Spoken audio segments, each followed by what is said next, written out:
Welcome to everybody. This is our second week in our conference on vocations that we're calling Called. And we've got a really wonderful opportunity to hear from Chelsea Hillier and to think about discernment in community. But before she is introduced and begins her presentation, let me offer a couple of reminders for you and a couple of different invitations from normal. First of all, if you're watching on YouTube, glad that you are with us.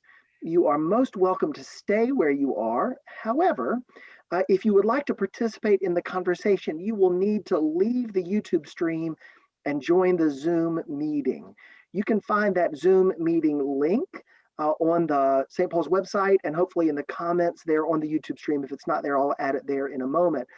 But take a moment to go ahead and navigate over to the Zoom meeting, because our presenter today will be not only offering her wisdom, but also engaging us in conversation. And your enjoyment and benefit of today's session will be greatly increased if you join us in the Zoom webinar. If you're not able to get there, if you're having trouble, don't worry.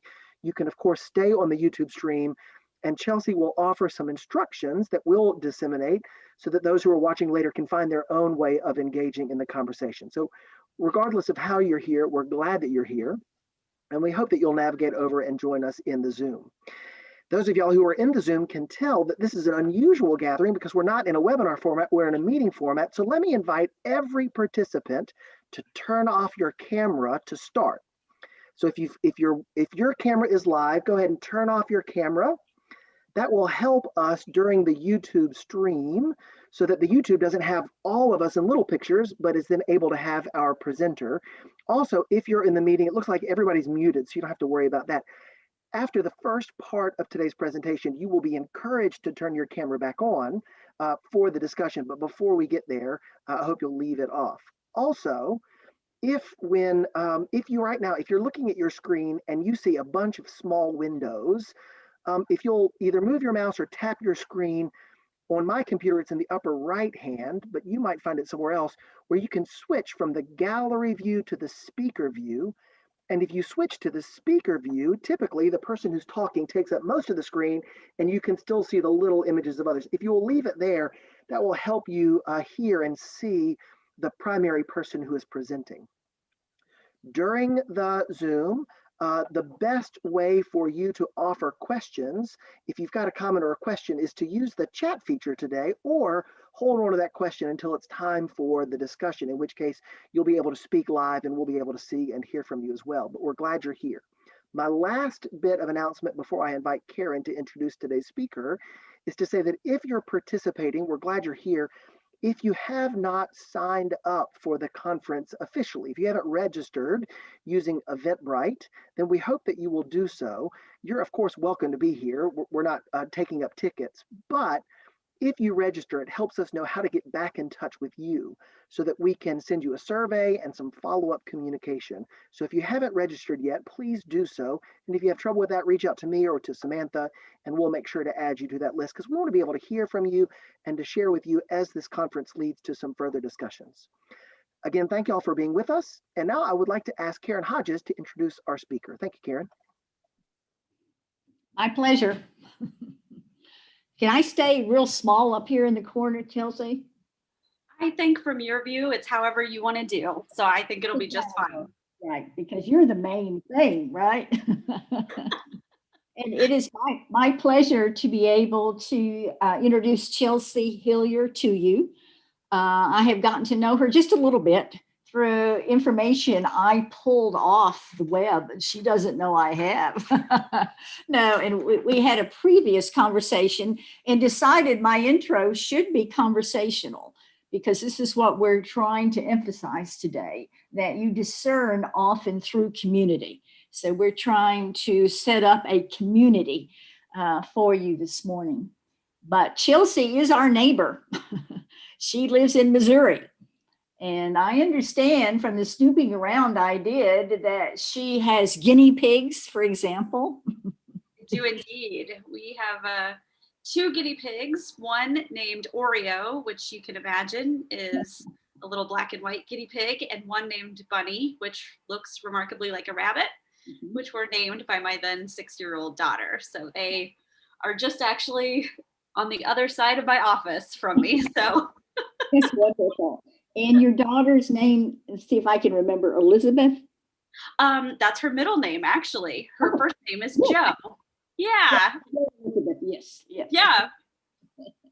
Yeah, Oh, so she's named after both her grandmother, and if any of you are familiar with my husband's grandmother, I'm sorry, she's named after her great grandmother. But also, if any of you are familiar with Little Women, she may have a little bit of Joe March in her as well. She got a lot of Joe March in her. Yeah.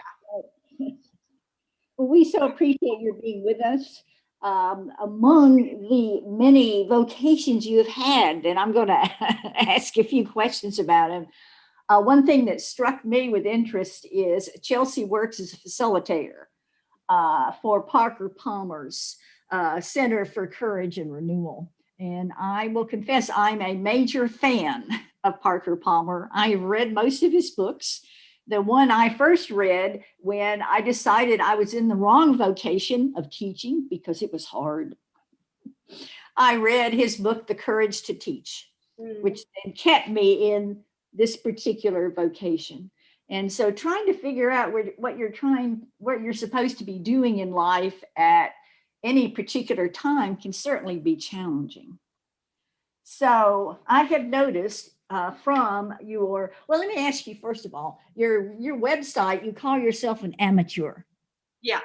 Why is that? Yeah. The name emerged from when I would make handmade cards for friends, and I am not a great visual artist, and so I would just name on the back of it, "This is an amateur effort, don't judge." But as I've moved through my life, I've realized, even as I've earned degrees or credentials or things like that, those didn't necessarily prepare me. Having the piece of paper and being a professional fill in the blank doesn't always prepare you for the challenges of being in community, of doing particular work, and when that work gets hard. And so for me, it was really a way to always center in this sense of curiosity, that an amateur is always learning. An amateur never thinks of themselves as too qualified for something. And so always enters with that spirit of availability to what the work has to teach. And that is really how I enjoy entering into the world. So that's why I call myself an amateur. But I will also comment, because I was looking around for more information, that even though you're an amateur, you do have a formal vita. I do. I clicked on your website. It's wonderful. Thank you. Said something like, for those of you who would like something more professional, click here. And I thought, I really like this person. So one thing, if I can ask you, and then we can get a little more, serious. I noticed when you were in high school, you were voted class clown and most likely to succeed. Yes. What's the relationship between humor and success? Yeah. And I went to a high school where kindergarten through 12th grade were all in one building. And so I went from kindergarten through 12th grade with there was a group of 14 of us who had gone from kindergarten through high school together. My graduating class was 19. And I feel like in that small community, since we're talking about community, I had the chance to be both, right? My silly self and the self who could really display my talents. And that's such a gift, because so often we have ourselves segmented into different communities where I can be silly over here, I have to be professional over here, I've got to be serious over here. And so I put that on there because I felt like it really encapsulated, boy, these were people who really knew my spirit. And yeah, absolutely. I don't think you can get far without having a lot of humor. I also, your what education you were talking about was in a place called Industry, Illinois. Yes. I confess I had to look it up. I wasn't sure where it was, right? I would be shocked if you did. Yeah. And so that really struck me as interesting. And then you went from there to Bloomington, Illinois. Mhm. Illinois Wesleyan University. And your double major was in English, literature, and sociology. Yes. How did you choose those two? I I feel like they agree. chose me. Yeah. I went to school undecided. So I really had no idea. And so I just started taking gen eds. And I, realized I had this passion for understanding how systems of people work and understanding cultures within the systems of meaning that we make. So that's the sociological element, and the stories that we tell, which is the literature element. And so I always joked someday I'd watch people and write about it, and that would be my job. I'm getting closer, I think. Good job, right? Well, I also noticed from the more formal, that you were Phi Beta Kappa. So Yes, you're smart. I will say that. May I say that? you may. I worked hard, and yeah, I had good teachers too. But you're an amateur explorer, right? And you're trying to hear people's stories. And I just think that's wonderful. So again, we really appreciate your being with us. And then you went from there on to Eden Theological Seminary in St. Yes. Louis. Is that correct? What then drew you forward in your search for vocation to go into a theological seminary?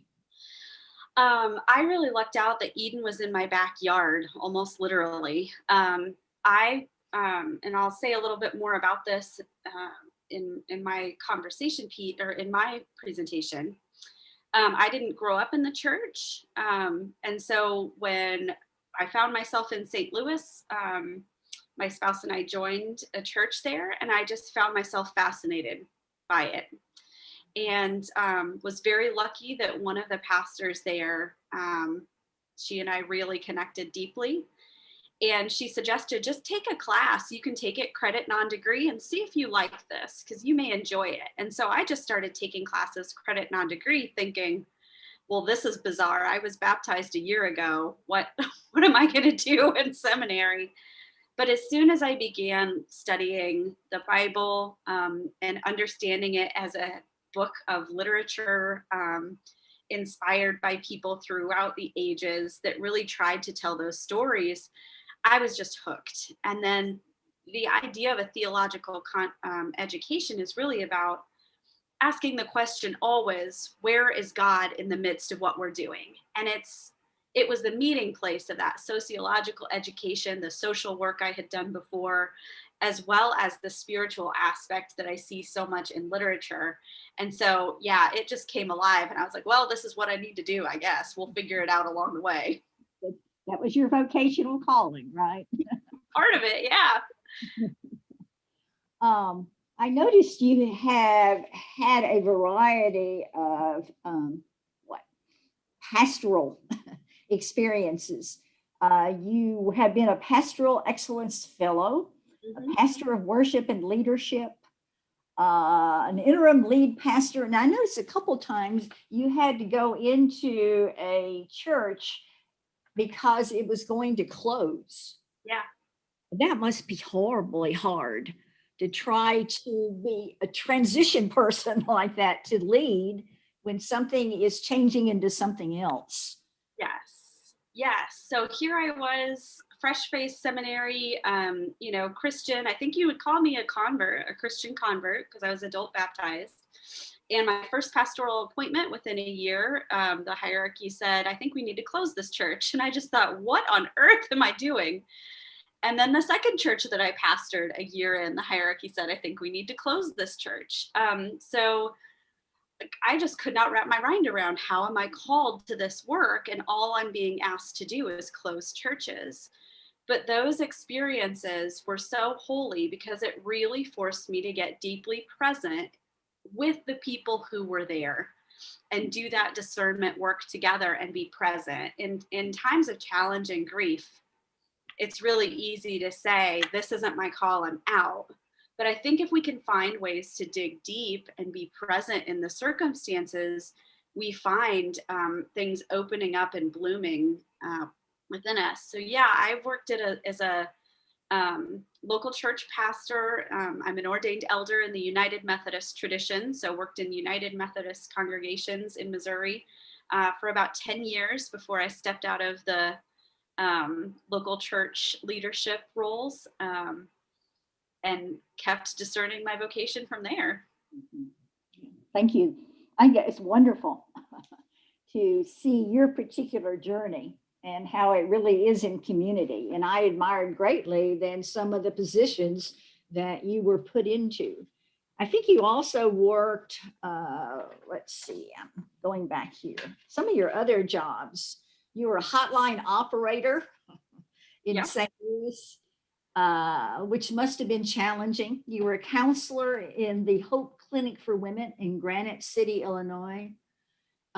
So you've had challenging jobs outside of your parish ministry. Which of those have been most meaningful to you? Oh boy, that's a good question, Oh, Karen. I didn't mean to put you on the spot here. Oh, good question. I love good questions. Good. You know, as you get further from them, you find deeper meaning as you go. And you reach back and you say, boy, I had no idea this experience was preparing me for this. And so that time in my life, I was really doing a lot of crisis counseling. So as you say, I was working on a crisis hotline. So folks who had suicidal thoughts were calling in. And then my work at the clinic was really short-term crisis counseling for women. And it was really, I think, what I learned from that, what was so meaningful for that was to learn how to sit in a space and to trust that the Spirit was present in a place, even when someone else was experiencing chaos, that we can be that anchoring presence. In a lot of cases, there was nothing I could do to fix the situation for the people sitting across from me, but really learned the gift of just being present and anchored with them during that time. I think that makes a tremendous difference. Mm-hmm. And also it links into the churches you had to help transition into closing and so on. Yeah. So sometimes it's interesting to look back and see how all the pieces of one's life do connect. Even though when you're in the middle of it, you're thinking, what am I doing? It's almost like it's a coherent story. When you look back on it, it never feels that way in the middle of it, but it's almost like that. Would you want me to turn it over to you now? Sure. Yeah, that's great.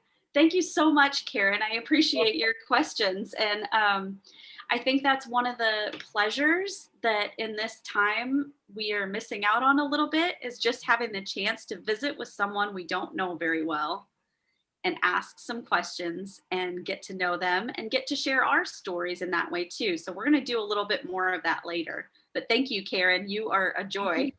Thank you. Yeah. So as Reverend Garner said, if you want to go ahead and switch your view to speaker view, you're welcome to. So you go up to that corner in the right that says view and go to speaker. And so as I'm speaking, that will show my head in the middle. Anytime if you have questions or anything, you can type them in the chat feature.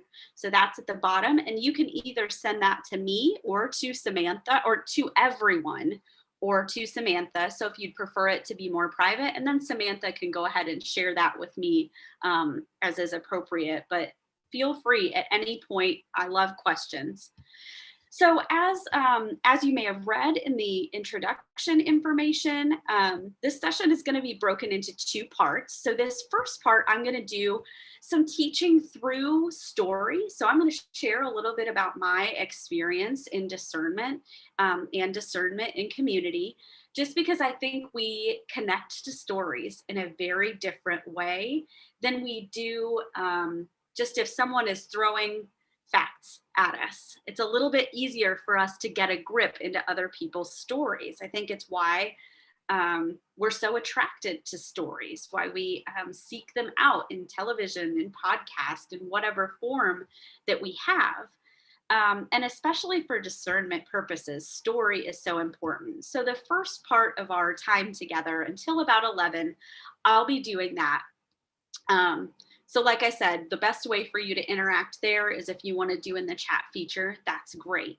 We'll have a little break at 11, just if you need to stretch or grab some water, use the restroom. I know Zoom can kind of lock you in, but we'll take a little stretch break there. And then the second hour of our session, we'll do some conversational exercises. I'm going to get into a little bit of the work and share some of the work that I do as a facilitator using the principles and practices and touchstones for the circle of trust work. And we'll get to do some practices on that. Because in my experience, discernment and community can feel a little bit weird and a little bit tentative when we start it out. But the more we practice at it, the better we get at it. And so what I want at the end of this session is for you guys to walk away with how and why discerning callings is a communal activity. It's a part of community. I want you to have some idea of how you might form your own community of discernment. And then I'd love for you to have a chance to practice some skills for helping yourselves and others to discern their call. So if you have any questions up to right now, feel free to type those into the chat. I'm going to go ahead and start sharing a little bit of my story and thoughts about discernment and call. But I am overjoyed when I am interrupted by questions. It is my favorite thing. So please do not hesitate to do that. So as Karen told you, I have had a lot of different roles, as you may have gathered in my journey, both vocational and personal. And I think that's an important thing to understand, that in our culture, oftentimes how we talk about our work and about who we are in the world, those are questions of identity. Questions about how do we present ourselves in the world? How do we understand ourselves within the world? What are our roles that we occupy, whether within our families, whether within our places of work, within our communities? And then we sometimes talk about our skills, our jobs, our talents, and our story. And sometimes we talk about our gifts. I think the further nuance that being a Christian offers to this conversation is that we really dig into that sense of gift, that in our being, we have been born with particular gifts, or through our experiences developed different abilities. Sometimes those are adaptations to really difficult circumstances. But in any event, however those gifts and talents were formed, we believe that God can help us to figure out how to use them for good. And so I really understand call to be about understanding the story that you and God are telling of your life together. So the story that you and God are telling about your life together. As you heard Karen talking a little bit about my story, it has been kind of along this track. It's been twisty and bendy and all kinds of different workplaces, types of work, vocation. But as I look back on it, I can see the threads that were leading me through. And oftentimes these threads weren't necessarily a single vocation. I can never say I have always worked as X job title. I don't think I will ever be able to say that either. Some people are, and that is a beautiful blessing. I happen to be married to someone who is like that. But mine is a little bit more like this. And so for me, looking back and understanding the strains of call have really been identifying, where did I feel most alive? Where did I feel like I was offering my best self into the world? And where did I feel fulfilled and like my life was meaningful? Those have been the questions that have helped me pick out sort of more and more focused work to do on my journey to understanding my vocational call. Again, I don't know that I will ever have just one job title that I can say, hey, I'm this. Um, but that's been a real gift to me as well. One of the things that Dr. Kathleen Cahalan was able to talk about last week, which if you didn't have the chance to engage her session before, please go and check out that. You can still access it on YouTube. She just gave a fantastic understand and perceive call. But she really talked about in her research understanding sort of 3 types of call that, you know, some people feel like they're an acorn that always had that seed waiting to bloom within them and to become what they are. Some people talk about it as a journey. And some people, an aha moment of where they just understood that. In my experience, it has been a little bit of all 3. It has been really having these moments of locating a seed within myself that I needed to water and nurture and to let bloom and to really look at those strains throughout my past story to see how I can those into the future. That it has been this, like, talk about it as this windy journey. And then there have been moments where it's like clicked and I knew immediately the next step I had to take. So if you are in the midst of discernment and not all of those land with you, know that a lot of times it could be any of those at any one time. And that over the course of a life, that will unfold in many different ways, just as our understanding and relationship with God unfold and manifest in many different ways. So my life, I grew up outside of the church. I did not grow up in the church. I was raised where, you know, my parents really felt like they wanted to provide a good moral grounding, but had had some experiences in church that made them feel a little less uncomfortable with being in church, or a little less comfortable, I guess, with being in church. And so that was not a regular part of my growing up. So the church and the Christian faith were always very mysterious to me and interesting, because my experiences of it, right, were of maybe going on Christmas Eve, where it's a very ritualized experience, or of going to a memorial service at a church, which again is a really ritualized experience, that I had very little experience with the lived spirituality of Christianity. And so as a child, really my spiritual upbringing centered around being in nature. I grew up in a very small town in Illinois, which Karen had to Google. It's Industry, Illinois. Feel free to Google that one if you want to right now. It was 600 people, and I lived about 3 miles outside of town on about 30 acres of timber. And so when I think about the my spiritual upbringing, I think of particular trees. I think of the stories that I read, the sort of fantastic stories, books like Redwall, books that told of sort of the normal pieces of life becoming a window into something else, which of course we have that understanding in the Christian faith as well. But really experience that through nature and through being a part of a very defined community, a community of 600 people. You know everyone in town, and going through school and being in the building from kindergarten through 12th grade, you really know everyone and everyone knows you.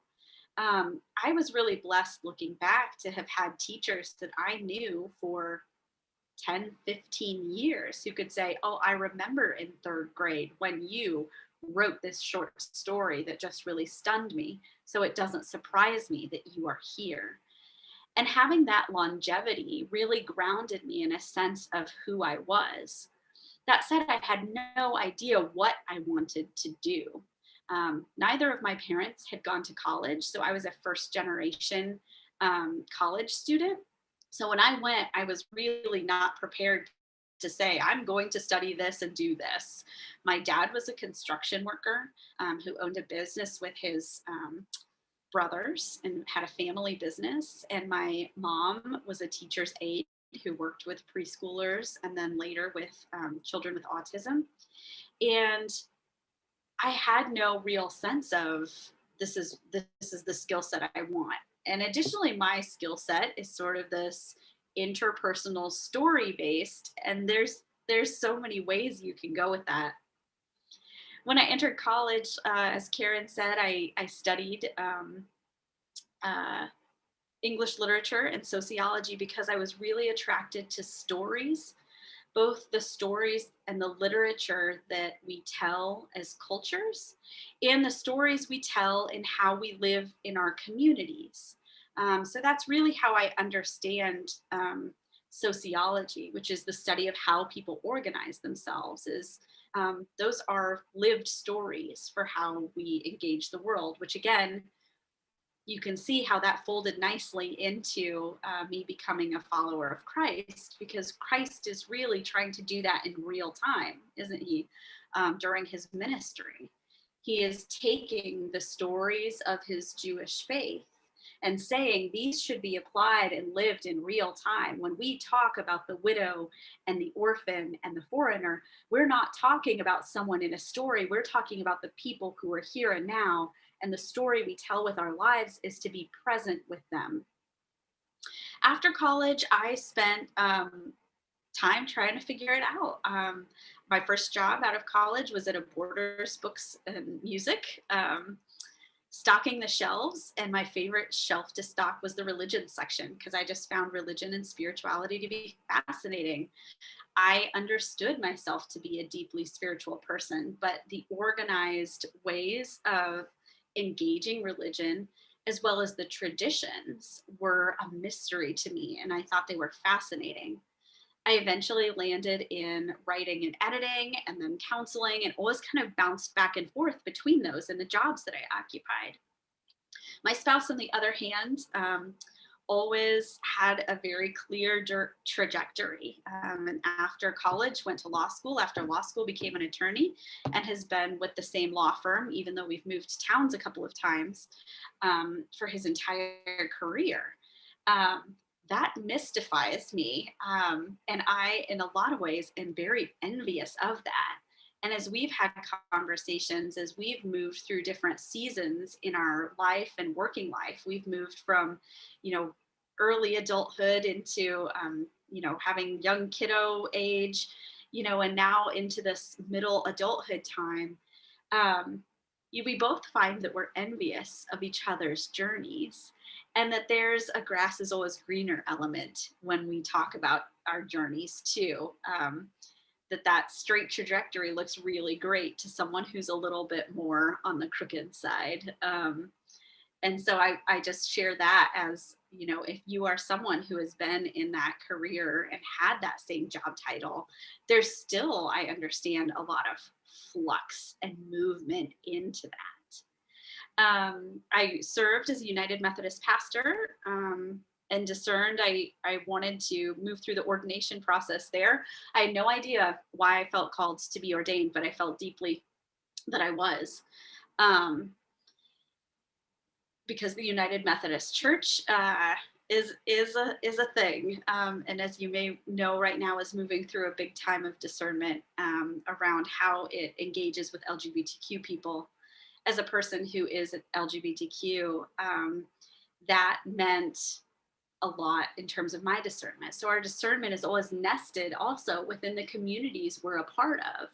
How do we reconcile sometimes the parts of our identity that we feel like are God-given? For me, that queerness within a denomination that, really is not supportive of that identity in terms of our larger denominational structure.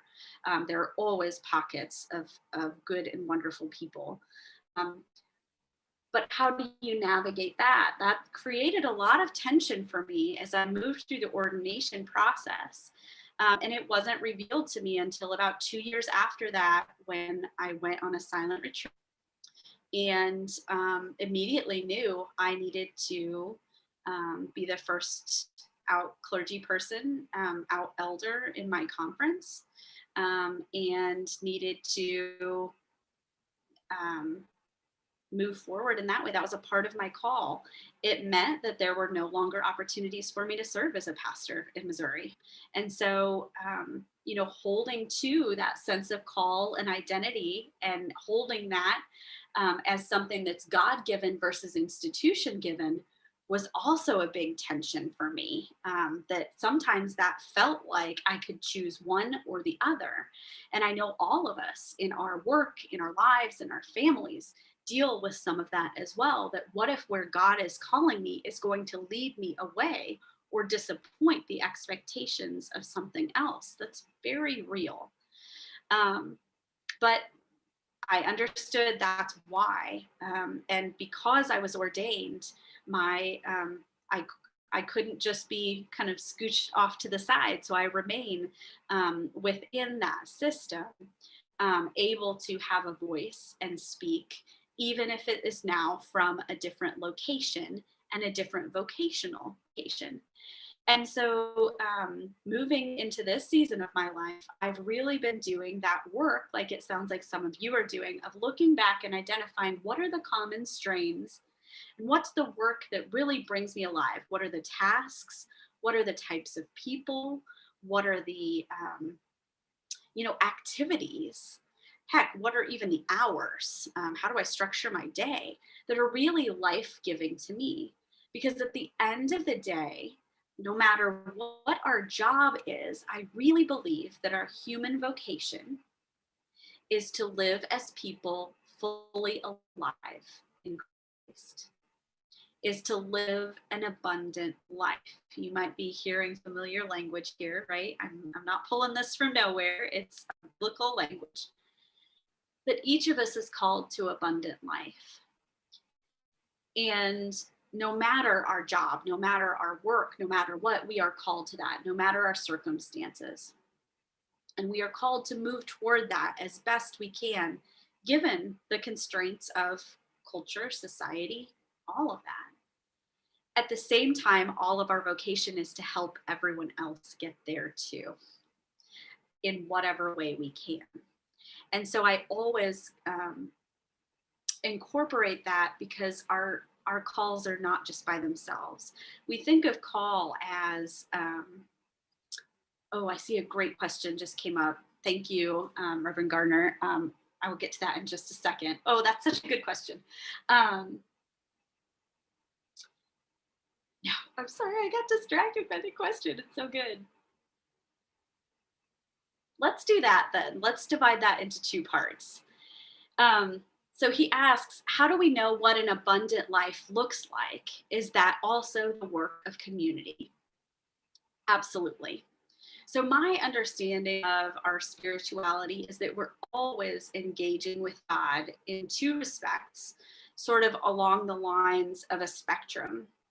We engage with God individually through solitude in our individual practices, and we also engage God through community, and through shared communal practices as well as relationship. And so we're always somewhere on that continuum if you think about any activity during your day. Abundant life then can be as something that we discern in solitude, like I'm talking about in some ways.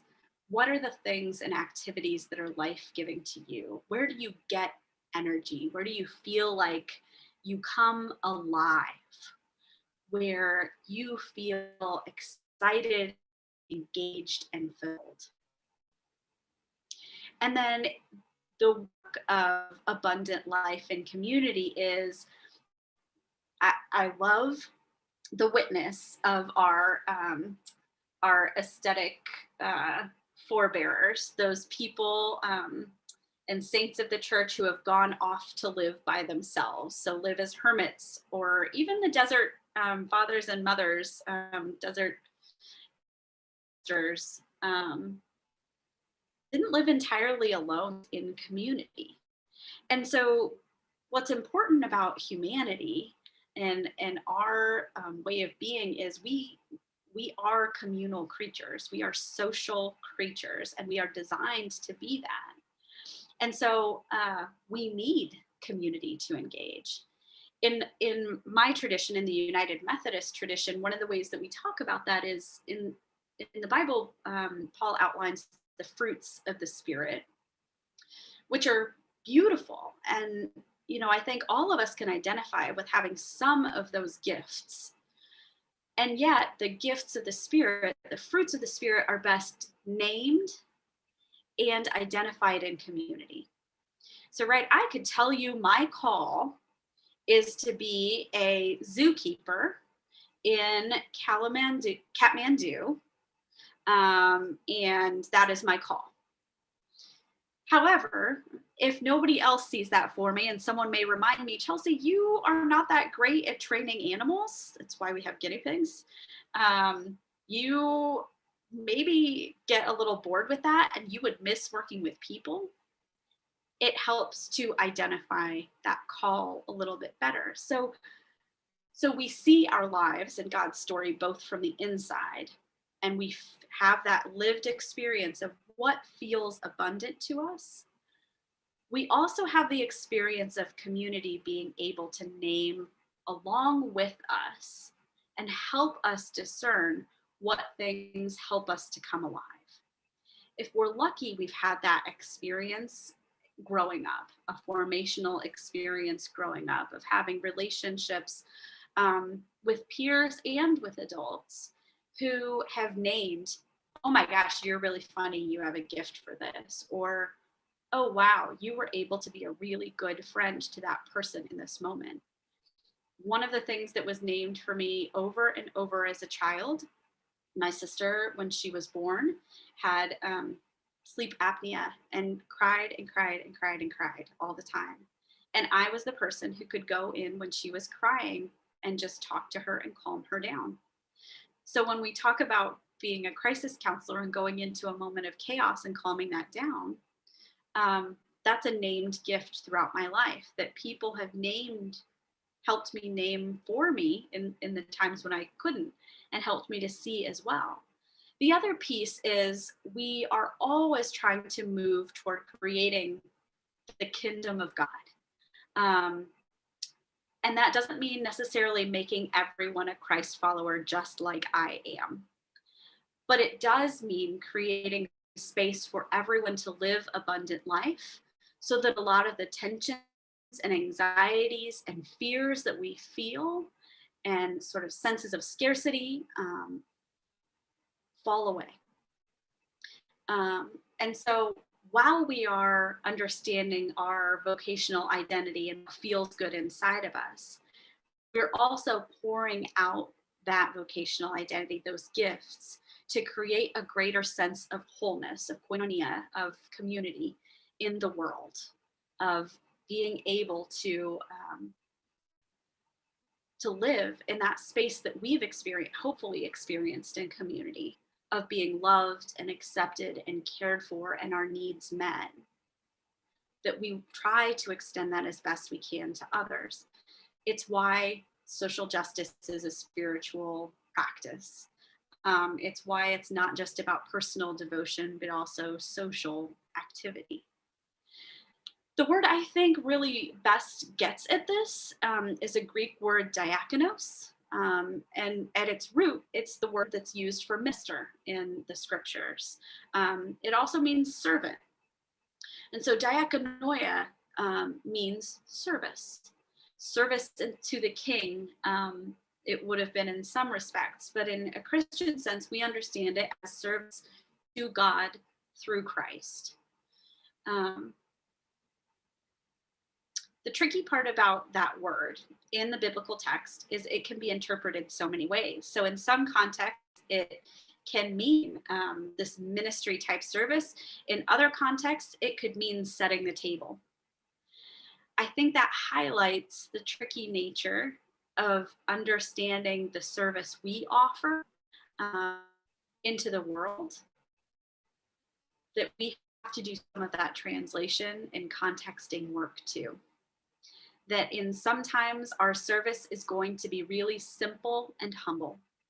For example, when I was doing my diaconal internship, so you're hearing that word diakonos, during seminary, I worked in an Alzheimer's wing of a senior center.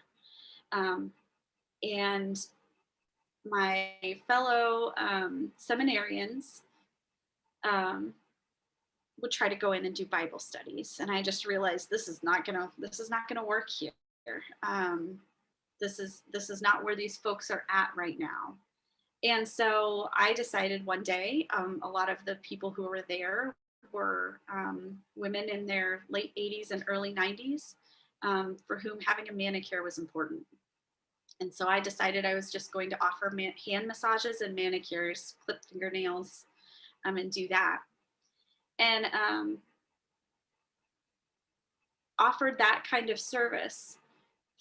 Through that, when folks were relaxed, the stories that they would share with me were unbelievable about their faith. And I would always guide them, because my work is to guide people toward making sense of their story alongside God's story. They would share in depth and in vocabulary that if we were sitting around a circle trying to do a Bible study, it wouldn't work. And so sometimes that service, you have to pivot and do it in a really humble way in order to fulfill your call. So sometimes it is setting the table.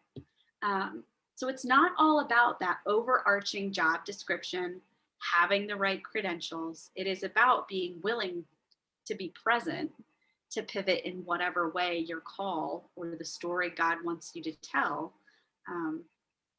is asking of you. One of my favorite examples of how I think call emerges was my experience of going to see the statue, Michelangelo's David. I had the chance to travel to Italy with a couple of friends a few years ago. And I knew it was going to be cool. I don't know if any of you have ever seen it. I've seen pictures of it. I knew it was going to be pretty awesome. Like it's a masterpiece for a reason. But when I walked in, I was really struck by how the space is organized. And if you want to Google this, go ahead and Google the Four Prisoners statues or Michelangelo's David at the Accademia. And it will show you some pictures of this. But as you walk in to see Michelangelo's David, you see this huge atrium with this giant statue, like this masterpiece standing before you. But in order to get to it, you walk by 4 pieces in progress Michelangelo never finished. And so these were originally supposed to be a part of this major, huge other piece. You can read a lot of information about it if that interests you. I didn't know anything about it in the moment. And what struck me was, as I walked through, I could see the individual chisel marks. You would see the beginnings of a hand emerging from the stone, and then the really rough chisel marks and rough sketching. You would see the rough shapes on another side. And so as you approach Michelangelo, you see these other statues and realize this didn't just boom, pop out of nowhere, but was the work of each of these individual chisel marks and smoothing. You got to see what a work might look like in progress. And I think that is what is so challenging about call, is a lot of times we want to look like that Michelangelo's David. Or when we hear someone else's story, it sounds a lot like Michelangelo's David to us, right? Like, you are this fully formed masterpiece of call. When in reality, a lot of times what we see of our own life feel like being chiseled out of marble, feel like trying to feel the forms of ourself emerging. And so again, to get back to Reverend Gardner's question, sometimes that's the work of community, to help us to see exactly what what is emerging, right? To say, oh, I see your hand is finished. I see the shape of this over here. I've said a little bit about the communities that have shaped me, but I want to share a little bit more about the particular kinds. Um, Through the course of my growing up years, it was family, friends, peers, as I had jobs, supervisors. Um, Sometimes I was more open to that feedback than others, but have always found myself really eager to hear how others understood my work and to hear if something felt really good to me. I wanted to hear from the outside whether that was really true or not. And so that's some of that witness of community. Some of the most challenging experiences, though, are when we bring something of ourselves and someone isn't able to respond in a wholehearted way. For example, when maybe um, you bring a piece of artwork, right? You're a kid and you bring a piece of artwork and you show a grown up. And instead of saying, whoa, that's amazing, tell me about this, they say, oh, well, I see you colored outside the lines and that color choice is wrong and that shading. What does that do to our spirit? It doesn't feel good. And I think at some point, all of us have experienced some kind of engagement like that. Some of us may have experienced that from the people who are closest to us and responsible for our care. Some of us may have experienced that in communities that were supposed to be safe. And so that discernment work and the trust required for that community to do that discernment work with us is more challenging. It's why call is hard to discern. And that's okay. That's not your fault. That's just a little extra part of the story that you have. But as I grew up, I really felt a yearning for more and more intentional people who are asking really intentional questions about how we live in the world and how we show up in the world. People who had better empathy skills and skills to just be present with me no matter what. And people who were gentle with my spirit. I'm sure you can think of people whose presence is like that in your life. But the yearning for that, the difference between the yearning for that and it actually being real was a real point of tension too. Sometimes it meant that the friends that I had served a particular time and season and it was time to move on. Sometimes it meant the supervision I was getting in a certain situation wasn't what I needed and I needed to move on. Our call is going to always pull us forward toward more wholeness, not only within ourselves, but into healthier and more life-giving community. And so that's another way to discern call is around what community we want to be around us. One of the most formational communities for me, I named the pastor who really made a big impact on my life, Reverend Sue Mitch. She had a circle of women that would sit each Wednesday. It was a circle called Sacred Space. And we would read scripture and sit together and do reflections and then offer back about our own lives. I was usually the youngest person in that room by 40 years or so. But to engage with a group of elders who didn't try to make me into something that I wasn't already was a really powerful and profound experience, one that I hadn't experienced in a lot of other places. I think that's a gift that church can bring, is that formation in churches isn't a bunch of grown-ups trying to teach others how to be, but is rather about being formed in the spirit, is being formed by God and knowing none of us can do that for anyone else. All we can do is bear witness. As a clergy person, I moved into covenant groups and communities. That's a major tradition in the Methodist Church. And I have one covenant partner who she and I have been covenant partners for almost 10 years now. And we get together almost weekly and ask each other the same questions. Sometimes we change those up. We've changed those up depending on seasons in our life. But really ask what we do, sort of an Ignatian model of consolation, desolation questions, asking, where were you most and least alive? Where did you give and receive most love? And what's your plan for spiritual action in the coming week? As well as talking about confessing sins. That is something that can really, I think, only be done well in community. It's a very Protestant thing, right? Like, yes, absolutely, we can confess directly to God.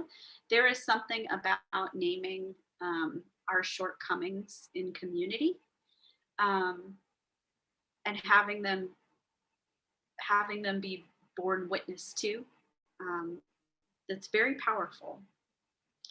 Then, as a clergy, I was really lucky to move into. It's a really roundabout story. I went to a conference and got handed a flyer to be invited to a Circle of Trust. I had read a book by Parker Palmer. I applied to the program, which was a program offered for young clergy.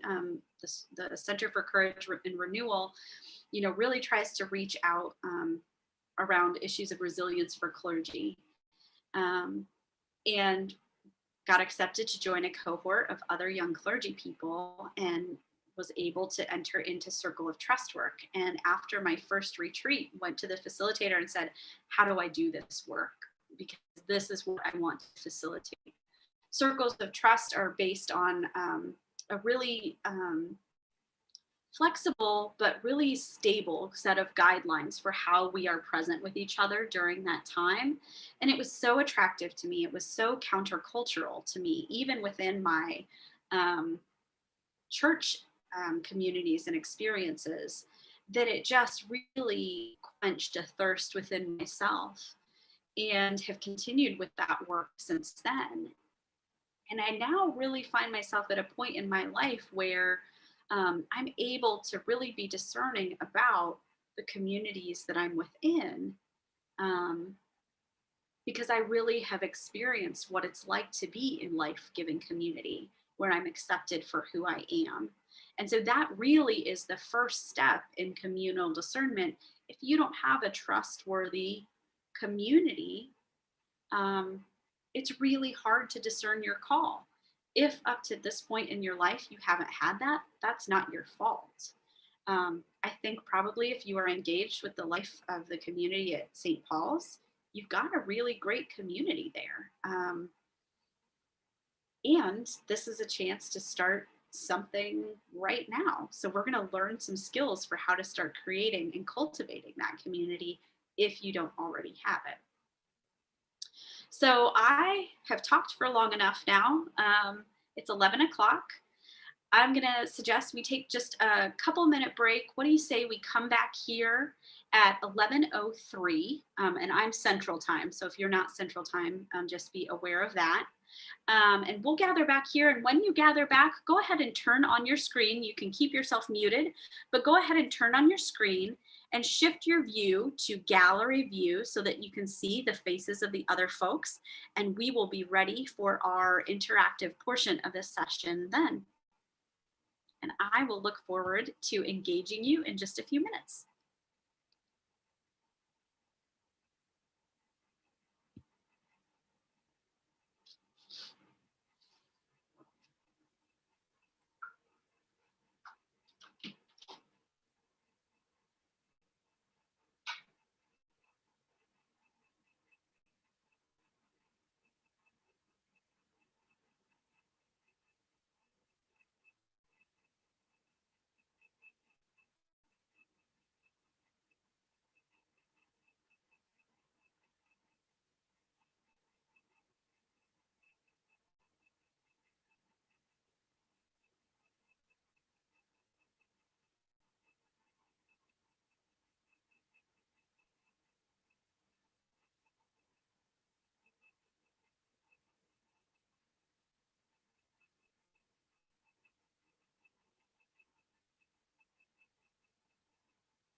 Hello and welcome back.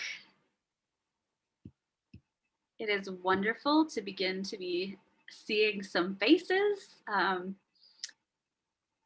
so I'm going to be sharing a little bit more about Circle of Trust. I can't see everyone on one screen. So if you do need to ask a question, let me see. The raise your hand feature is great. And I'll depend on Samantha if I don't notice that, to prompt me on that, or to just type something in the chat. And again, like, I'm here to be a resource and to dialogue. So I want to meet you where you're at right now and today. So if as I'm talking, you are more important than exactly the content. Right. Let me just shift this. So right now, it looks like we are viewing someone else's screen. Okay, cool, thank you.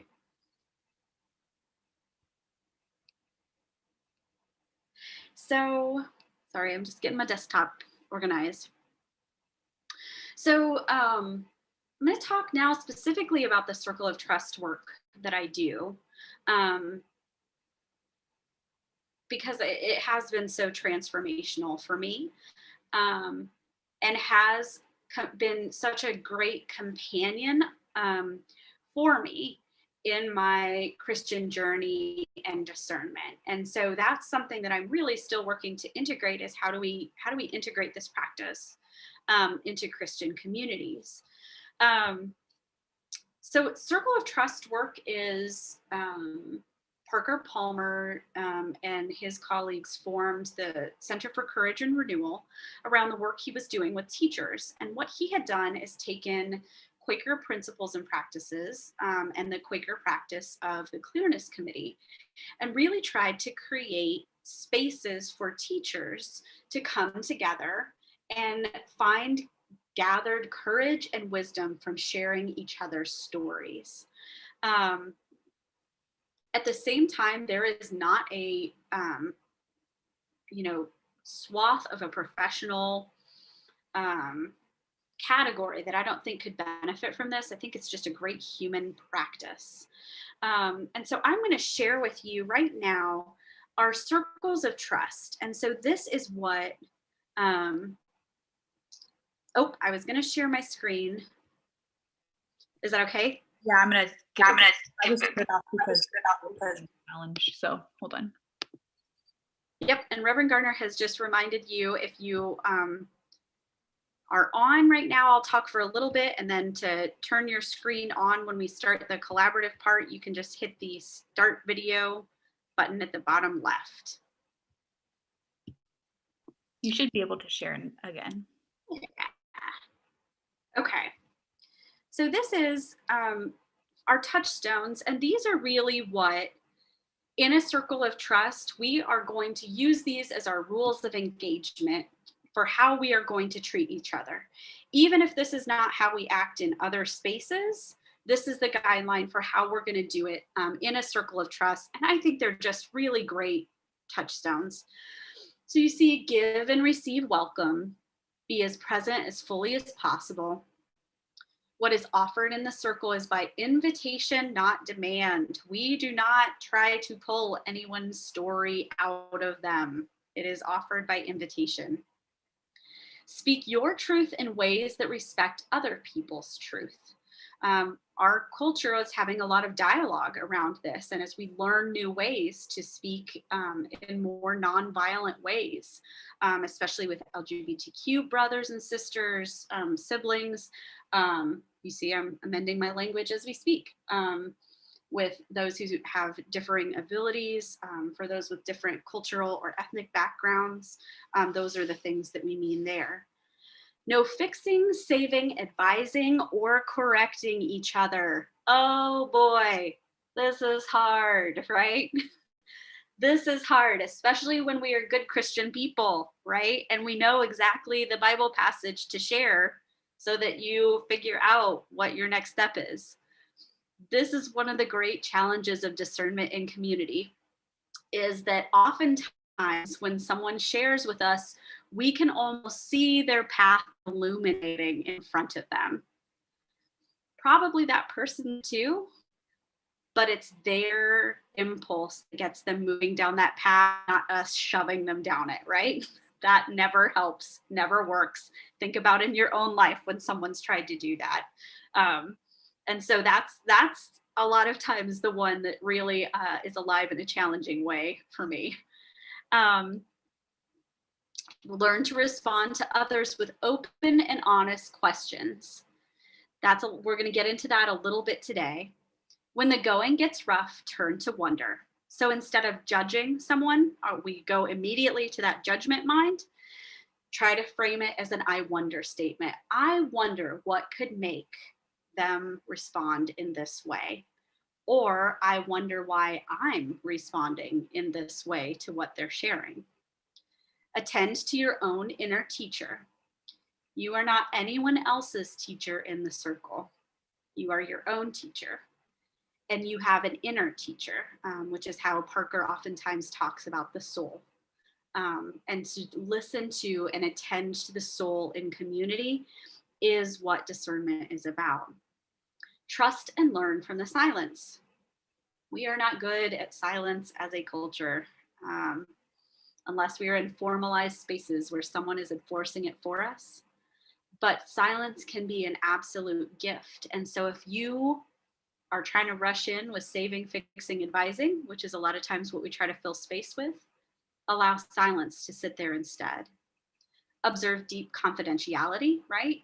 In order to build trustworthy relationships, I need to know you're not going to go tell, my brother-in-law what I just said about this vocational discernment that may make us move out of town, right?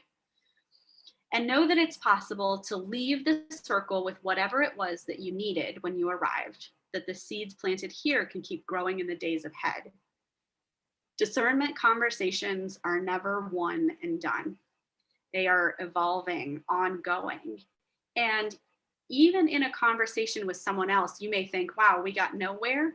You would not believe the fruits that can be born just from the seeds that are planted in one conversation and time of deep listening with each other.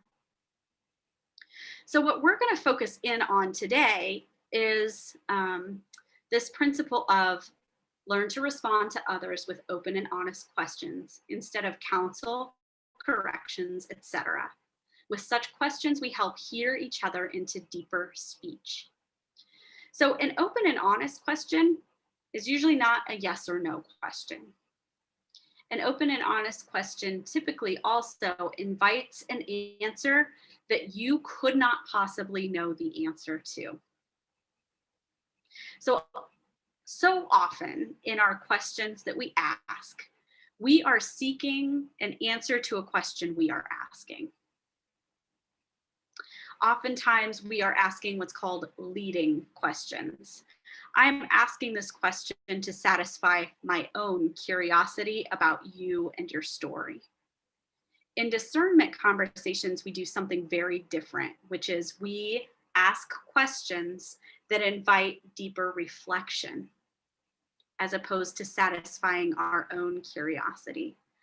This is a practice that takes a really long time, because the truth is sometimes open and honest questions are hard to hear the answers to, especially if for those people who are close to us. It's why practicing open and honest questions with a group who are also observing them can be really helpful, because if you're practicing it and someone else isn't, you could be talking right past each other. But we're not going to perfect this today, but I just want you to be aware of it. And when I first started practicing open and honest questions, it really made me aware of how often I just wanted to get to the root of a conversation because I was really busy and I needed to move on to the next thing. So let's just fix this conversation and move on to the next thing. Asking open and honest questions really involves an investment of time, and an investment of presence. And so I think practicing the skill in a space that is bound by that idea can be really helpful if you're just beginning that practice. And with people who are practicing along with you, knowing we're all amateurs at it, right, Karen? Yeah, like we're all still working on that. Does anyone have questions about that? About those touchstones or open and honest questions?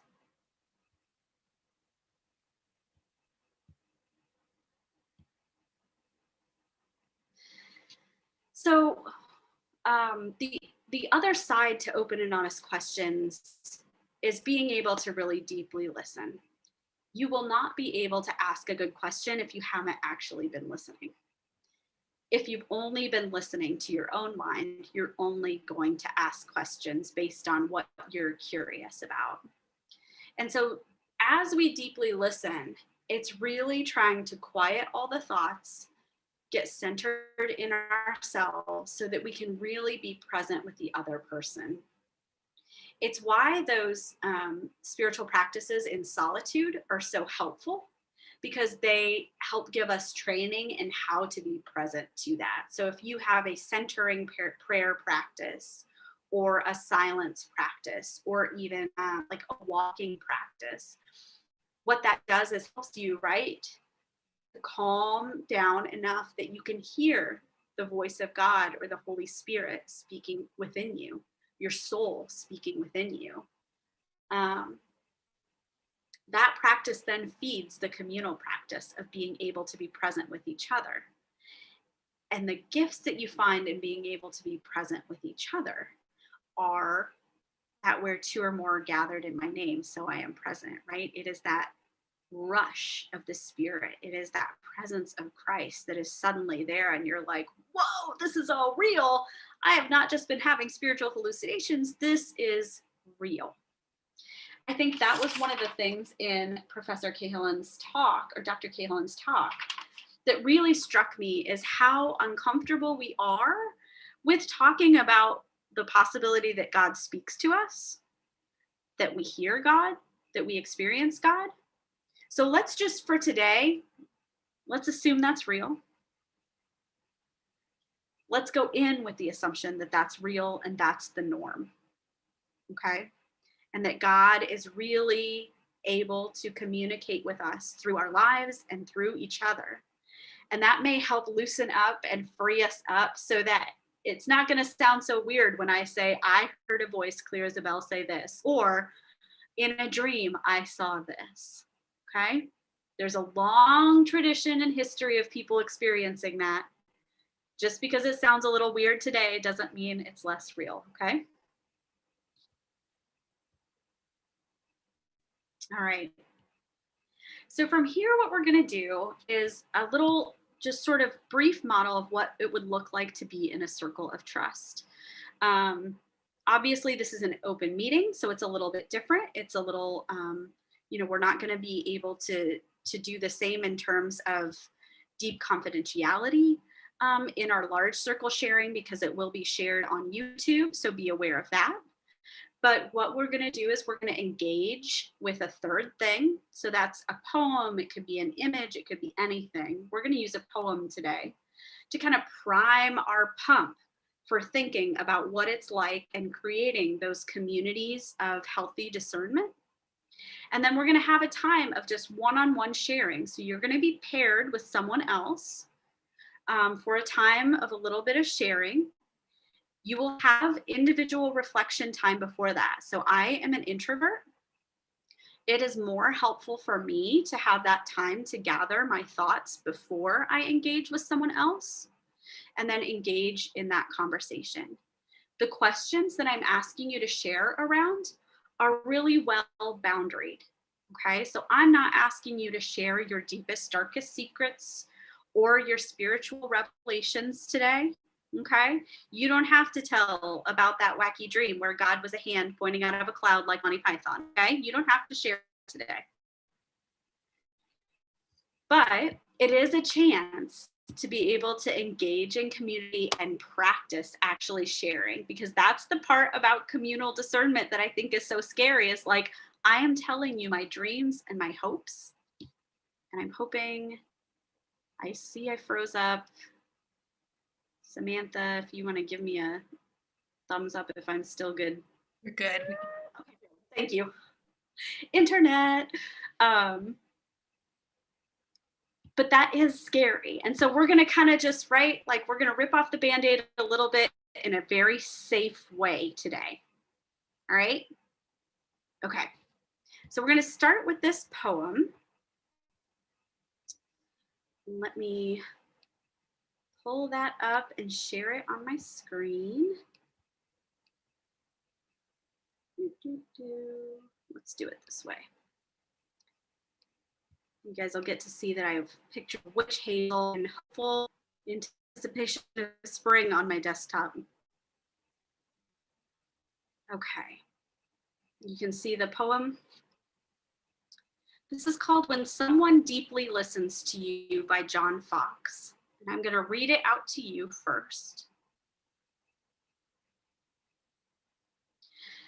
When someone deeply listens to you, it is like holding out a dented cup you've had since childhood and watching it fill up with cold, fresh water. When it balances on the top of the brim, you are understood. When it overflows and touches your skin, you are loved. When someone deeply listens to you, the room where you stay starts a new life.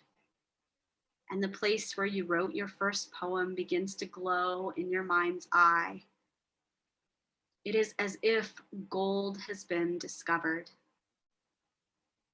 When someone deeply listens to you, your bare feet are on the earth, and a beloved land that seemed distant is now at home within you.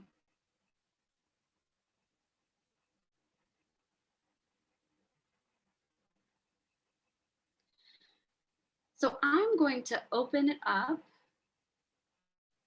and just invite, if there were words or phrases in this poem that stood out to you, for you to unmute yourself and to speak out what word or phrase really touched you or impacted you.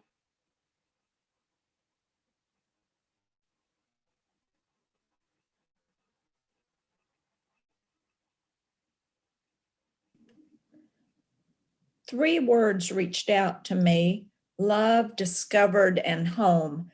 And together those three gave me a warm sense of a hug.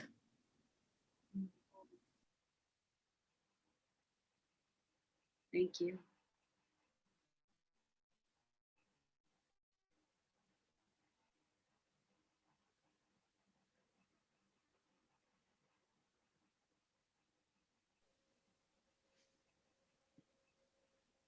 The first word that stood out to me was dented.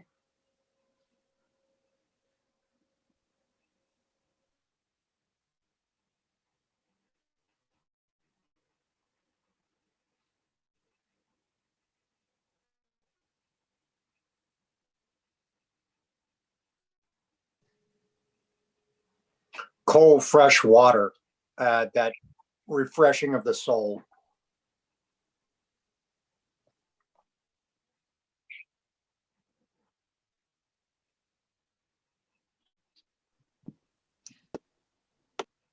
Overflows and touches your skin, you are loved. My feet touch the earth. Mm-hmm.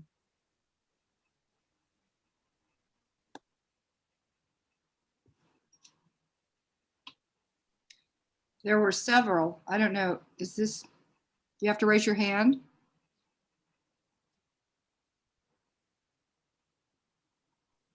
You can just share, Denise. Okay. There were several in here, but in the second paragraph there, the room where you stay starts a new life, the part about a new life. And at the end, that, I can't hardly read it. The beloved land that seemed distant is now home within you, that you find the home within you.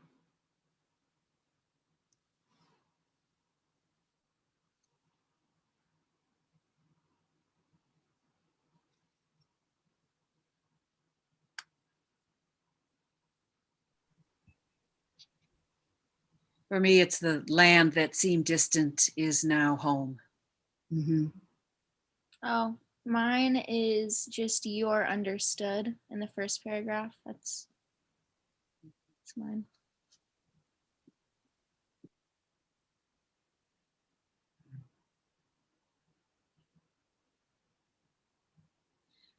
We'll hold this time open for maybe one or two more if you want to speak in.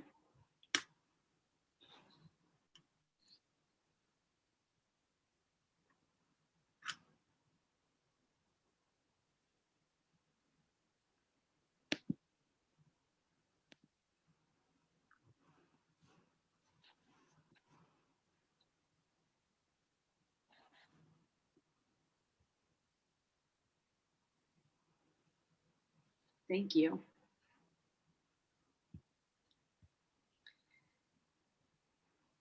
So I'd like to invite us all now into just a time of individual reflection. So if you are watching this from home, you might have, or at a later time, we're all watching it from home because that's what we do now.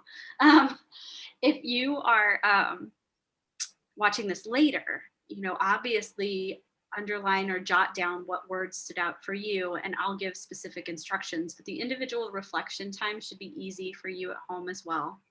But I'm going to invite you, whatever activity helps you to just engage. So if it's journaling around these questions, I'm just going to offer a couple questions. If it's just sitting in silence, if it's getting up and looking out of a window, it's okay to get up and walk away from your computer at this point. But we're just going to take 5 minutes of personal reflection time around these two questions.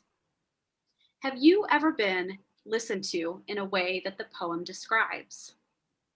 What was distinctive about it? And I'm going to put these questions in the chat too. So if you don't get it jotted down, that's okay. The other question and invitation for reflection is, have you ever listened to someone else that deeply? What surprised you about the experience? Now, with these questions, I don't expect you to answer all the questions, right? It's not a rush to get that. Listen for wherever you feel drawn to and focus in on that, knowing that that is really where your spirit is being asked to go. I'm going to go ahead and share that poem on my screen again so that during your reflection time, you can come back to it if you want to, but we'll gather back. I'll turn back on my screen and welcome us back in about 5 minutes. So you can turn your screen off during that time if that's more comfortable for you too, whatever works, or just walk away, whatever you need to do.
All right, I'm going to ask you to begin to wrap up your reflection time and rejoin us.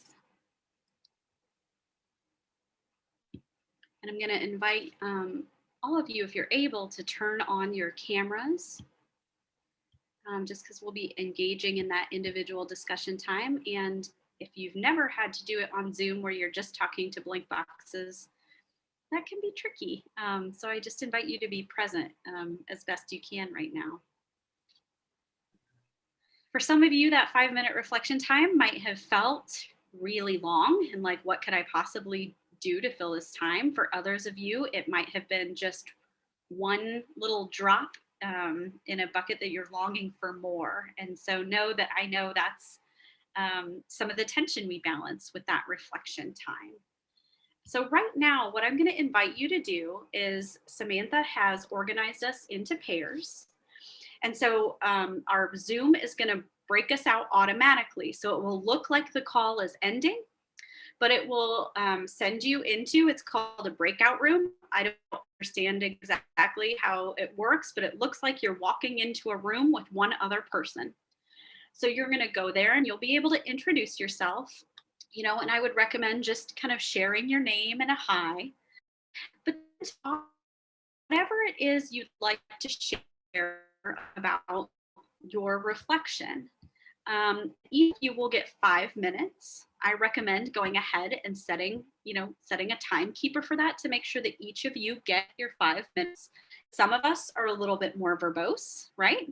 Some of us are a little bit more shy. The time setting helps to give all of us that space that we need. And then as you're listening to the other person's story, just practice that listening deeply.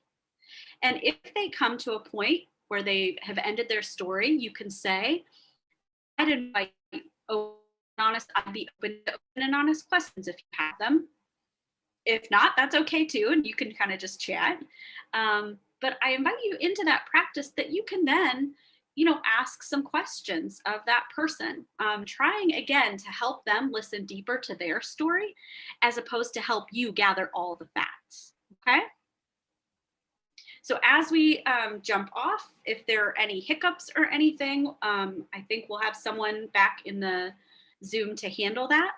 But otherwise, you'll see it set and kind of brings you back into the main room, so it'll rejoin automatically. So let me just take the chance to say, for if you are a person who is watching this later, you can. What I'd really recommend is finding a friend to do this exercise with. So someone who is maybe watching the video and who wants to, start this practice. It may be someone in your household. It may be someone you can call up. And so to try and do that exercise with someone else, the nice thing is you can pause this and come back to it at any point, which is great. And kind of engage that. If you're not able to find someone else to do this activity with, I would say you can go ahead and do your personal reflection time a little bit more.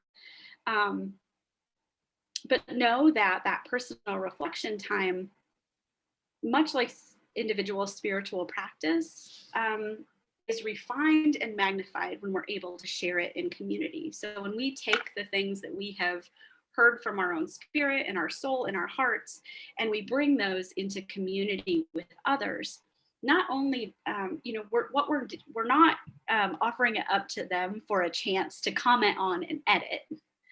What we're doing is we're offering it up so that we can hear the story, and so they can hear the story as well, to hear if it has that tone of truth to it, that it really is the story that you are telling with God. I know that as I have been through discernment, I've tried out different stories with people. Maybe I will do this, maybe I will do that. And it is in those conversations and sort of hearing those responses from people who aren't going to just tell me what to do that's been really meaningful. So I really do encourage you to engage in this practice. Go ahead and set the timer for 5 minutes to give you spaciousness for that, and to go ahead and engage in that activity with them. So yeah, go ahead and pause the video and do your thing. It'll be awesome.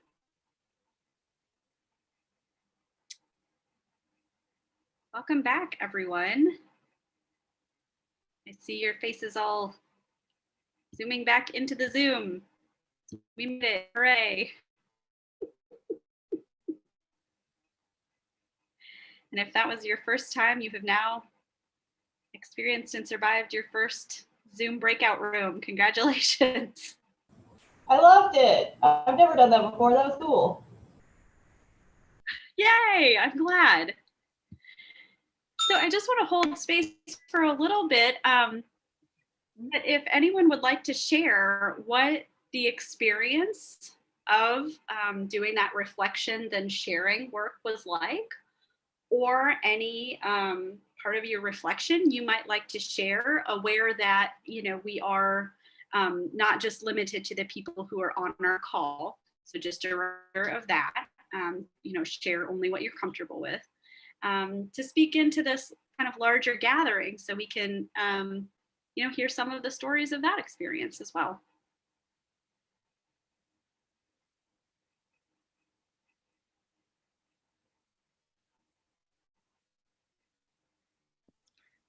Well, the first thing I found was that I didn't really know what I was supposed to say. I mean, what were we supposed to talk about?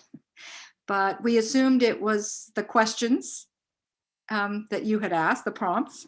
And so anyway, that was the first thing. It's just an introduction and sort of getting to know each other. And one thing then leads to another. So you say one thing and then what something she said makes you think of something else. So the conversation begins to grow.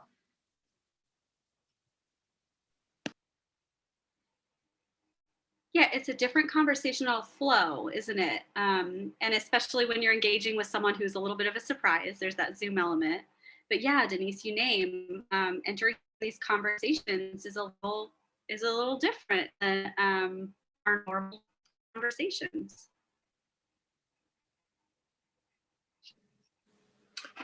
My partner and I were quite different and unknown to each other.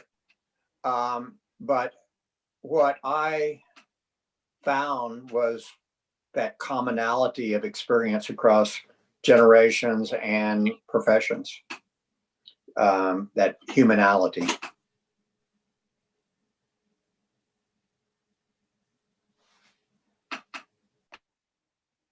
Yeah, Michael, when we hear another story, we also begin to hear our own more clearly, don't we?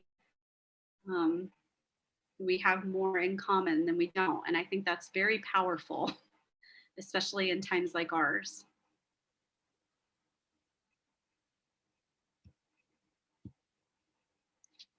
Maureen Hagan wrote an excellent experience. I have to go preach. Oh, blessings on you preaching, Maureen. I found that knowing that they were listening so deeply, and that I was going to be free from the judgment of response, I heard myself at a much deeper level than I do in typical conversation. Did you? Yeah, I wish we had more time. I really liked it, but I wish we had like 10 minutes. But yeah, it was nice to interact with our partner. Mm-hmm.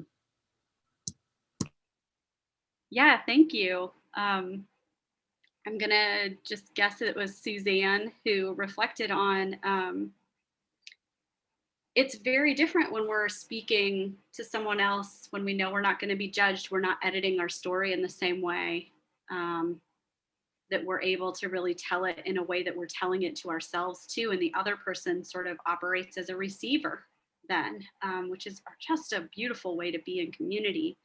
And, you know, London, I'm glad you were aching for more. I think that reflects a discerning spirit in you. Yeah, that's beautiful. Or did I flip your names around? Okay, good. So we'll hold it up for another couple of sharings.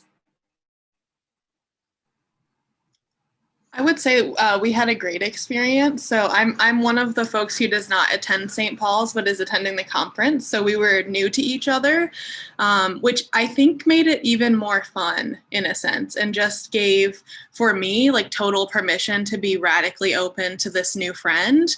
And I found, actually, we ended up going over time on one side, and it was the side where I was listening, because I was loving listening and like really trying to ask open questions, a lot more than I ended up loving the sharing, which was neat learning for me, because often I like to be a talker.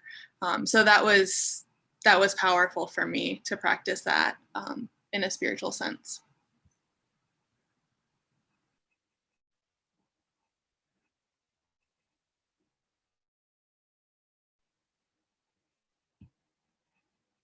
Yeah, thank you, Katie. You reflect that a lot of times we give up for being the talker, when oftentimes the experience of listening can impact our soul story just as much as being the talker. That it's those resonances. I always say it's like being a bell, and like kind of feeling the resonances of someone else's story within your own life. Is there anyone else who really feels called to share today? I'd like to share. My partner and I talked about how a lot of times these sort of deep listening moments in life happen around moments of grief or, sort of extreme pain, and how kind of freeing and life-giving it can be to have that in those moments, but also like this moment this is not a grieving situation, but we're still having those moments, so that it's not something that has to be isolated to when things are in a super painful spot, although it's helpful in those moments. But there are other times when this can be applied practically and lovingly. Yeah, Emma, you point to discernment work often comes up when grief gives us fewer options, right? When we have to do it. And so, yeah, taking part in discernment, not only with yourself, but with others, is such a powerful tool, and can be done at any point. It's just not as culturally normative. And so I think it's okay to make this normal. I've always been a little bit on the awkward side because I am drawn so much to this type of deeper conversation. But I think it's okay to make things awkward if it's for a great purpose. I know you didn't say it was awkward, but I'm just thinking about my own experience there. So yeah, the invitation into these communal practices is great. And Reverend Garner lifted up a really great point in our conversation as well during this time, that practicing the communal piece is really important, but also those individual spiritual practices prepare us more to engage in conversation like that, especially the spiritual practice of silence and presence. And so observing those and being able to listen within yourself also helps you listen to others. I think a lot of times maybe introverted people have a little bit more comfort coming from that way of being able to do the internal practice and then bringing it to the external practice. Extroverts, you may be more comfortable practicing that silence and learning how to do that listening in community first, and then bringing that back to your silence activity. So there's all different ways to come at this. Well, I wanted to make sure that we have just open minutes for any questions you have. That was just a tiny little taste of what a circle of trust experience would be. In retreat settings, we would do the deeper experience of a clearness committee, which I would say is probably one of the more focused and intentional ways that we offer deep listening. We usually ask folks who, before we do that, to have some experience in circle of trust in practicing that, because it is such a tender time of holding. So this was just a little taste of that today. But do you have any questions, comments, curiosities, nausea? I'd like to ask a question. You just mentioned it's maybe more natural for introverts to find their spiritual practices and listen to that inner voice, and extroverts may look for that externally or resonate more externally. Is that kind of what the research shows? I mean, is that common? I mean, I would say just during the pandemic as an extrovert, how difficult it has been to be so quiet and alone. I don't think anybody would be surprised to hear that, but this reflection for me just made me realize it's not just about people holding space. It's about like listening to your inner voice. And it's harder for me as an extrovert. And is that reflected in the research? Yeah, so I am not a researcher. I am more just spiritual practitioner and leader. So anecdotally, right, I can say we have orientations toward what type of spiritual work feels more comfortable and in our wheelhouse and which doesn't. And that comes with a lot of makeup of, how your personality type, what feeds you. So that makes sense to me anecdotally. I'm trying to think of names of researchers who may have looked into that. My mind isn't popping up with anything immediately in terms of research on that. I know Nancy Beach has done some work on that, but that I think is more informal. Enneagram is also a good kind of hook into what practices are going to feel more in your wheelhouse and which are going to stretch you, right? But that stretching, very few people feel comfortable in both communal sharing and solitude sharing, and that's okay. I just offer that as there's no one right way to do this. But it sounds like having those communities of discernment would be really helpful for someone who is oriented toward socially, and toward that social and dialogical aspect being an important part of how you understand the world and yourself. Makes sense to me. Laura, I'll just pipe in and say, basically as an introvert, I find this isolation to be actually quite. I've gotten used to it, but there's also an issue with that because I think that you can become too used to being isolated, and that's also can be a problem where you're too comfortable in that setting, and then going out can be less comfortable. So, Mm-hmm.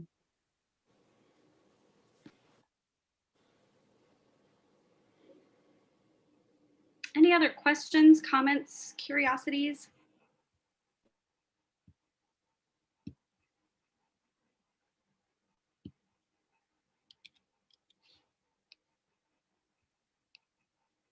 So I'm going to post a couple of links in our chat just while we're doing this.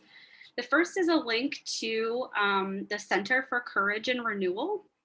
This is the hub for where you're going to find information about circles of trust.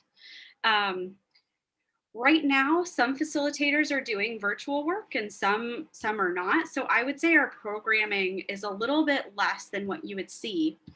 From what I have gathered, I am the nearest facilitator to you all. And I know I'm the only one in Missouri. And so I'm also going to share, let me pull up. I'm going to share a sign up for an email list that if you would like to sign up to receive information about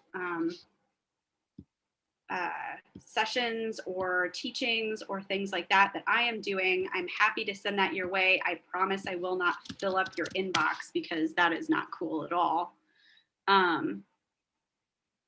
If you would like to be notified of things that way.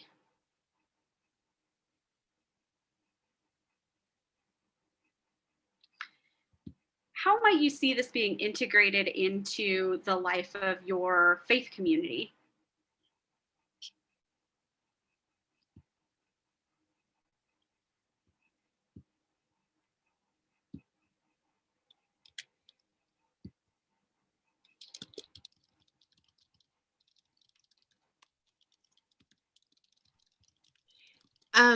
Are you asking that question or did somebody else ask that, Chelsea? I'm sorry. Well, I'm asking. It was just kind of a prompt to get you thinking about. Yeah. My name's Susan, and we just got through doing a vestry retreat. And one of the things that came up, and I think it probably came up primarily pandemically, but doesn't really matter, was the ability, or we would like to investigate small grouping. So to start trying to, well, this is kind of me, and so you other vestry people that heard this, just knock me down. To listen to other ages, to integrate across different topics, so these small group kind of things could be created. And this really, I mean, I didn't want to tell y'all this, but I'm going to tell you, I just started weeping when I had this experience a minute ago. That's happened to me one other time in sort of a session, and I'm 70 next week, so it's not hormonal, it's just like these tears come out, and I don't know where they come from. It's the weirdest experience. The first time it happened, it scared me, actually. And the same thing, and they're not tears of sadness. I can't even explain it. It's just water starts coming out of my eyes. And so in your response to your question, I could see this being one avenue for people that were interested at St. Paul's to create communities. I really, actually, we tagged on Emma Mitchell. I'm going to call you out on the life groups, or I think this came out of our youth goals.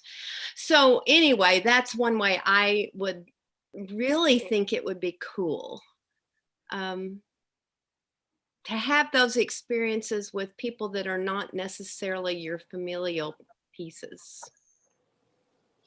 Yeah, I think there's a real deep longing from folks who want to understand the world and be a part of it right now, for the conversations that go beyond the prescribed boxes that we all fill on a form. And if we can create spaces where those conversations can happen in healthy, safe ways, that's what our world needs right now. Well, I recognize we are a little bit past our time, and I just want to honor that. Thank you for giving 2 hours of your day. What a beautiful thing to have spent 2 hours considering call. And I hope that even in my sharing about my story, you heard something that rang a bell within you. Please don't hesitate to reach out to me going forward if there's a way that I can help support your work, both individually or communally. And I think Samantha and I will be having some conversation going forward just about how I might stay connected to this community and support the work, the awesome work you're doing. So thank you so much for your time and participation and amazing spirits. Thank you. We loved it. Thank you. Thank you. Yes, bless.